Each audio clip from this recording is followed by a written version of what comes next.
Hi all അസ്സലാമു അലൈക്കും. S വേൾഡിലേക്ക് എല്ലാവർക്കും സ്വാഗതം. ഇപ്പം എല്ലായിടത്തും നല്ല കാറ്റും മഞ്ഞും തണുപ്പൊക്കെ ആണല്ലേ. നല്ല ചൂടോടെ കപ്പ പുഴുങ്ങിയതും ചാളമീൻ പുഴുങ്ങിയതും മുളകുടച്ചതും കിട്ടിയാലോ നല്ല അടിപൊളിയായിരിക്കും അല്ലേ. അപ്പോൾ ചാള പുഴുങ്ങുന്നതിൻ്റെ റെസിപ്പി ഒന്ന് കണ്ടു നോക്കിയാലോ. ഞാൻ ഇവിടെ മീൻ നല്ല വൃത്തിയായിട്ട് കഴുകി എടുത്ത് റെഡിയാക്കി വെച്ചിട്ടുണ്ട്. അതിലേക്ക് കുറച്ച് അരപ്പുകളൊക്കെ റെഡിയാക്കാം. അവിടെ കുറച്ച് മല്ലിപ്പൊടി എടുത്ത് വെച്ചിട്ടുണ്ട്. പച്ചമല്ലി ഉള്ളവർ പച്ചമല്ലി തന്നെ എടുക്കാൻ നോക്കുക. കുറച്ച് മഞ്ഞൾപ്പൊടി, കുറച്ച് കൊച്ചുള്ളി, 2 കഷ്ണം ഇഞ്ചി, 2 കഷ്ണം വെളുത്തുള്ളി, പിന്നെ ഇതിൻ്റെ മെയിൻ സാധനമാണ് കേട്ടോ പച്ചക്കുരുമുളക്.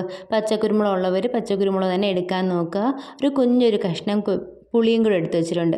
ഇതെല്ലാം കൂടി ചേർത്ത് മിക്സിയുടെ ജാറിലോട്ട് എടുത്തിട്ട് അരച്ചെടുക്കുക. ഇത് അരച്ച് റെഡിയാക്കി എടുത്തിട്ടുണ്ട്. അതിൻ്റെ അരപ്പെല്ലാം കൂടെ മീനിലോട്ട് ഇട്ട് കൊടുക്കുക.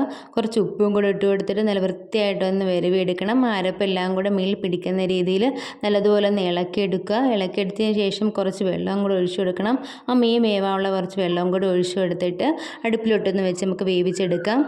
ഇത് അടുപ്പിലോട്ട് വെച്ച് കൊടുത്തിട്ടുണ്ട്. നമുക്ക് അടച്ചു വെച്ചൊന്ന് വേവിച്ചെടുക്കാം. അപ്പോഴത്തേക്കും നമ്മുടെ കപ്പയൊക്കെ ഒന്ന് വെന്ത് വരുന്നുണ്ട്. മീൻ നല്ലതുപോലെ തിളച്ച് വരുന്നുണ്ട്. തിളച്ച് വരുമ്പോഴത്തേക്ക് അതിൻ്റെ തീ ഒന്ന് കുറച്ച് വയ്ക്കുക. ചെറിയ തീയിലിട്ടൊന്ന് വേവിച്ചെടുക്കാൻ നോക്കണം. ഇതാ കപ്പ പുഴുങ്ങിയതും റെഡിയായി, മീൻ പുഴുങ്ങിയതും റെഡി ആയിട്ടുണ്ട്. മീനിൻ്റെ വെള്ളമൊക്കെ ഒന്ന് വറ്റി നല്ല കുറുകി പരുവായിട്ടുണ്ട്. അപ്പോഴത്തേക്ക് നല്ല പച്ച കുരുമുളകിൻ്റെ മണമൊക്കെ വരും കേട്ടോ. അപ്പോൾ കുറച്ച് കരിവേപ്പിലയും കൂടി ഇട്ട് കൊടുത്ത് കുറച്ച് വെളിച്ചെണ്ണയും കൂടെ ഒഴിച്ചു കൊടുത്താൽ നല്ല ടേസ്റ്റി ആയിട്ടുള്ള മീൻ പുഴുങ്ങിയത് റെഡി ആയിട്ടുണ്ട്. നല്ല ചൂടോടെ നല്ല ചീനി പുഴുങ്ങിയതും ചാളമീൻ പുഴുങ്ങിയതും മുളക് ഉടച്ചതും കൂടെ കൂട്ടി കഴിക്കാൻ സൂപ്പർ ടേസ്റ്റാണ്. എല്ലാവർക്കും ഈ വീഡിയോ ഇഷ്ടപ്പെട്ടെന്ന് ഞാൻ വിശ്വസിക്കുന്നു. എല്ലാവരും ട്രൈ ചെയ്ത് നോക്കണം. താങ്ക്